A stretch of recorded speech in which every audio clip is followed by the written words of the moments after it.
আসসালামু আলাইকুম। এই সেই আমাদের থারা ভাষা। আশা করি আপনারা দেখতে পারবেন আমাদের থারা ভাষার ঐতিহ্যটা।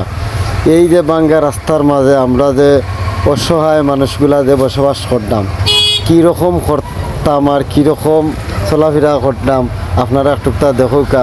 আর এই যে রাস্তার যে কন্ট্রাক্টর না ঠিকাদার, আসলেও আমরা তুকাইয়া ফাইলাম না, খুঁজিয়া ফাইলাম না। ফাইলে নাইলে সুন্দর করে কইলাম না ভাই তোর ফাও খানো তোর দাম, ওখান তার চারটা মাটি উঠি দিয়া দে, নাইলে কোনটা করিয়া দে।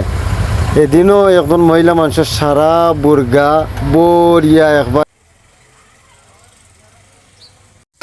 আমি আর একটি কথা জানিয়ে দিতে চাই, আমাদের যে এলাকার কিছু নেতৃবৃন্দরা আছে সবার কাছে একটু অনুরোধ করবো, সবাই একটু মিলেমিশে আমরা এই রাস্তাটা কিভাবে ওইতো, কিভাবে মানুষ চলাফেরা করতো, ওটা তার লাগিয়ে একটু সহযোগিতা করবা।